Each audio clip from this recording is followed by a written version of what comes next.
আসসালামু আলাইকুম ভিউয়ার্স, আশা করি সকলে ভালো আছেন।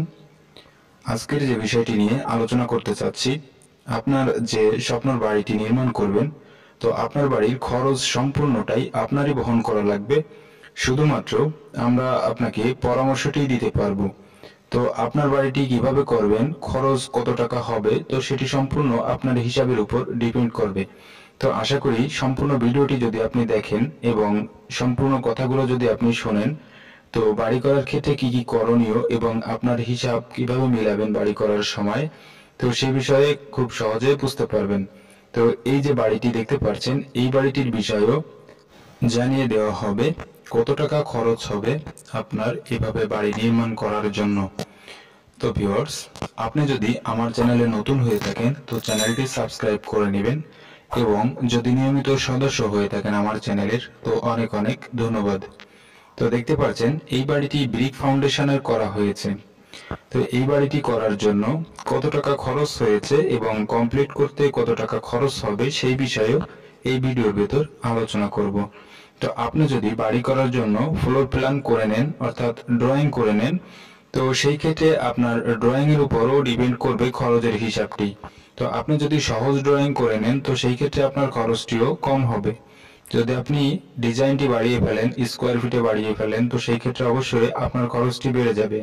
তো এখানে বাড়ি করার ক্ষেত্রে সম্পূর্ণ ডিপেন্ড করে স্কোয়ার ফিটের উপর। তো আপনার বাড়িটি কত স্কোয়ার ফিটের করছেন তো সেটি আপনার ভাবতে হবে। তো ভিউয়ার্স, এই যে বাড়িটি দেখতে পাচ্ছেন, এই বাড়িটি রয়েছে 910 স্কোয়ার ফিটের। এই বাড়িটির দৈর্ঘ্যের দিকে রয়েছে এখানে 30 ফিট 8 ইঞ্চি, প্রস্থের দিকে রয়েছে 29 ফিট 8 ইঞ্চি, যার মোট স্কোয়ার ফিট হয়েছে এই বাড়িটিতে 910 স্কোয়ার ফিট। তো এই যে স্কোয়ার ফিটটি হয়েছে, তো এটি হয়েছে ফ্লোরে। তো ছাদের ক্ষেত্রে এখানে দুটো সাইডে 3 ফিট করে বেড়ে গিয়েছে, কারণ ছাদের কার্নিশ রয়েছে 1.5 ফিট করে। তো এই বাড়িটির ফ্লোর প্ল্যানটি দেখাবো আপনাদেরকে, এবং ফ্লোর প্ল্যানটি দেখানোর পরে এই বাড়িটি সম্পর্কে বিস্তারিত সকল বিষয়ে আপনাদেরকে জানিয়ে দেওয়া হবে। তো এখানে ফোর্সটি করা হয়েছে 6 ফিট বাই 7 ফিট করা হয়েছে এই বাড়িটির, এবং বারান্দাটি করা হয়েছে 16 ফিট 10 ইঞ্চি বাই 7 ফিট। তো এখানে দেখতে পাচ্ছেন কোন দিকটাই কত স্কোয়ার ফিট নেওয়া হয়েছে। তো এখানে স্টেয়ার রুমটি রয়েছে 12 ফিট 5 ইঞ্চি বাই 7 ফিট রয়েছে। সামনের দিকে যে বেডরুমটি দেখতে পাচ্ছেন এটি রয়েছে 12 ফিট 5 ইঞ্চি বাই 11 ফিট, এবং অপর সাইডেও রয়েছে 12 ফিট বাই 11 ফিট বেডরুম। এবং পেছন সাইডের স্পেসটিতে রয়েছে দেখতে পাচ্ছেন dining room 7 feet 7 inch by 11 feet রয়েছে। কিচেন রুমটি রয়েছে এখানে 4 ফিট বাই 6 ফিট 4 ইঞ্চি রয়েছে। অ্যাটাচড একটি টয়লেট রয়েছে ডাইনিং এর সঙ্গে, যেটি রয়েছে 4 ফিট 3 ইঞ্চি বাই 4 ফিট। পেছন সাইডে একটি বেডরুম রয়েছে, এটি রয়েছে 12 ফিট বাই 11 ফিট। তো এই বাড়িটির দৈর্ঘ্য এবং প্রস্থ রয়েছে দেখেন 29 ফিট 8 ইঞ্চি বাই 30 ফিট 8 ইঞ্চি, যার মোট স্কোয়ার ফিট হয়েছে এখানে 910 স্কোয়ার ফিট। এটি যদি আপনি শতকে হিসাব করতে চান তো আসবে 2.9 শতক, কাঠায় হিসাব করলে আসবে 1.26 কাঠা জায়গায় বাড়িটি করা হচ্ছে। তো ভিউয়ার্স, এখানে ব্রিক ফাউন্ডেশন করে বাড়িটি করা হয়েছে এবং একতলা করা হয়েছে দেখতে পাচ্ছেন। তো এখানে ছাদটি করা হয়েছে স্ল্যাব ছাদ। তো আপনি যদি আরসিসি বাড়ি করেন তো সেই ক্ষেত্রে এখানে খরচটি অবশ্যই বেড়ে যাবে, কারণ আপনার ছাদে যে ভীম দেওয়া লাগবে তো সেখানে যে খরচটি হবে তো সেটি বেশি খরচ হবে, এবং এখানে গ্রেড ভীমের খরচটিও বেড়ে যাবে। তো এখানে শুধুমাত্র সিসি ঢালাই দেওয়া হয়েছে, সিসি ঢালাই দিয়ে গাঁথনি করে এই বাড়িটি করা হয়েছে এবং ছাদ ঢালাই দেওয়া হয়েছে। তো দেখতে পাচ্ছেন 7 ফিট হাইটে এখানে একটি লিন্টন করা হয়েছে।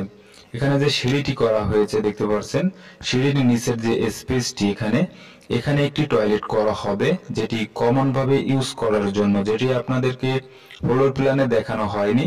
তো এখানে ফ্লোর প্ল্যানে করা হয়নি, তো এটি পরিবর্তন করা হয়েছে, করে এটি করা হচ্ছে। তো ড্রয়িং করার পরেও আপনি নিজের ইচ্ছায় কিছুটা পরিবর্তন করে বাড়ি করতে পারবেন, যদি কিনা আপনি বাড়ি করার ক্ষেত্রে কিছুটা অভিজ্ঞতা সম্পন্ন হন। তো অবশ্যই আপনার বাড়ি করার আগে কিছুটা অভিজ্ঞতা অর্জন করে নেওয়াই ভালো, কারণ আপনি যখন বাড়ি করবেন তখন অনেক সময় না বুঝে যে যেরকম বুঝাবে আপনাকে তো আপনি সেটি বুঝে নেবেন। তো সেই ক্ষেত্রে আপনার যদি জানা থাকে তো সহজে আপনাদেরকে কেউ ভুল বোঝাতে পারবে না, তাই আপনাদেরকে এই পরামর্শটা দিয়ে থাকি। বাড়ি করার ক্ষেত্রে আগে থেকে কিছুটা ধারণা নেবেন। তো এখানে যা কিছু করা হয়েছে, তো যেই বাড়িটি নির্মাণ করেছে অর্থাৎ যার বাড়ি, সে কিছুটা ধারণা নিয়েই বাড়িটি করা হয়েছে, যার কারণে সিঁড়ির নিচের দিকটা সে কাজে লাগাতে সক্ষম হয়েছে, যেটি ফ্লোর প্ল্যানে না থাকলেও তার নিজস্ব মেধা থেকে এটি করছে। তো আপনি আশা করি আপনিও এটি একটি ধারণা নিয়ে বাড়ি নির্মাণ করবেন। তো এখানে ছাদের উপরে ইটের গাঁথুনি করে আরো একতলা করা যাবে, কিন্তু সেটিতে ছাদ দেওয়া যাবে না। তো সেখানে টিন শেড ব্যবহার করতে হবে, যেহেতু এটি একতলা ফাউন্ডেশন। তো আপনাদেরকে সহজে আমরা যেটি বলে থাকি 1.5 তলা ফাউন্ডেশন বাড়ি, তো এখানে ঠিক সেভাবেই বাড়ি করা হচ্ছে। তো 1.5 তলা বোঝায় এজন্য ছাদের উপরে আরেকটি ছাদ দেওয়া সম্ভব হবে না, যার জন্য আমরা 1.5 তলা বলে থাকি। তো এটিও ঠিক সেভাবেই করা হচ্ছে। তো ভিউয়ার্স, এই বাড়িটি কমপ্লিট করার জন্য খরচ হবে 12 লক্ষ টাকার মতো। তো আপনারা যারা বাড়ি নির্মাণ করতে চাচ্ছেন এবং আপনারা যারা ধারণা করে থাকেন অল্প খরচে বাড়ি কিভাবে নির্মাণ করা যায়, তো অল্প খরচ বলে কোনো কথা নাই। কথা যেটি হলো সেটি হলো আপনি যেভাবে করছেন ঠিক সেভাবেই খরচটি হবে। তো এখানে অল্প খরচ বেশি খরচের প্রশ্ন আসবে না। তো অল্প খরচ হয় শুধু ছোট করে বাড়ি করার জন্য, বেশি খরচ হয় বড় করে বাড়ি করার জন্য, এবং কিছুটা খরচ বেশি কম হয় ডিজাইনের উপর নির্ভর করে। তো আপনি সহজ ডিজাইন করবেন তো বাড়িটি সহজে হবে এবং কম খরচে হবে। যদি আপনি ডিজাইনটি খুবই কঠিন করে ফেলেন তো সেক্ষেত্রে তো অবশ্যই আপনার খরচটি বেড়ে যাবে। তো কঠিন কিভাবে হয় তো সেটিও আপনার জানা খুবই প্রয়োজন, কারণ আপনার হিসাব করতে হবে কোথায় একটি ওয়াল হলে সম্ভব। তো সেখানে আপনি যদি 2টি ওয়াল ব্যবহার করে ফেলেন তো সেখানে আপনি নিজেই হিসাব করলে বুঝতে পারবেন একটি ওয়াল বেড়ে যাওয়া মানে অনেক টাকার ব্যবধান এসে যায় হিসাবের উপর। তো সেটিও আপনার হিসাব করতে হবে। তো সেটি যদি আপনি বুঝে শুনে করতে পারেন তো আশা করি আপনি ঠকবেন না। তো ভিউয়ার্স, যারা আমার নিয়মিত সদস্য আমার চ্যানেলের, তো তারা আপনারা কমেন্ট করে থাকেন যে বাড়ি করার কোন পদ্ধতিতে কোনটি কিভাবে করা হয়েছে এবং কোথায় হিসাব না পাওয়া হয়েছে। তো আমি আশা করি আপনি যদি সম্পূর্ণ ভিডিওটি মনোযোগ সহকারে দেখে থাকেন তো হিসাবটি ভিডিওর ভিতর দেওয়া রয়েছে। তো আপনারা না দেখার কারণে হিসাবটা বুঝতে পারেন না। তো আশা করি আপনারা সম্পূর্ণ ভিডিওটি দেখে হিসাবটি বুঝে নেবেন, এবং যদি হিসাবে কোনো সমস্যা পান তো কমেন্ট বক্সে জানিয়ে দিবেন।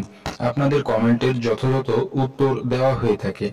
তো সেই ক্ষেত্রে আশা করি কোনো দ্বিধাদ্বন্দ্বে থাকবেন না, এবং সঠিক পরামর্শ দিয়ে থাকি আমাদের চ্যানেলের মাধ্যমে, যা থেকে আপনারা বিভ্রান্ত হবেন না আশা করি। এবং যদি কোনো ধারণা থেকে আপনারা ভুল বুঝতে পারেন এবং ভুল মনে হয় তো আপনারা সরাসরি কমেন্ট বক্সে জানাবেন, তো আপনাদের ভুলটি আমি সংশোধন করে দেব। তো ভিউয়ার্স, এই ছিল আজকে আপনাদের জন্য বাড়ি করার পরামর্শ এবং হিসাব। তো আশা করি ভিডিওটি আপনাদের ভালো লাগবে। তো যদি ভালো লেগে থাকে ভিডিওটি তো লাইক কমেন্ট শেয়ার করতে ভুলবেন না, এবং সম্পূর্ণ ভিডিওটি দেখার জন্য অনেক অনেক ধন্যবাদ। ভালো থাকবেন, সুস্থ থাকবেন। আসসালামু আলাইকুম।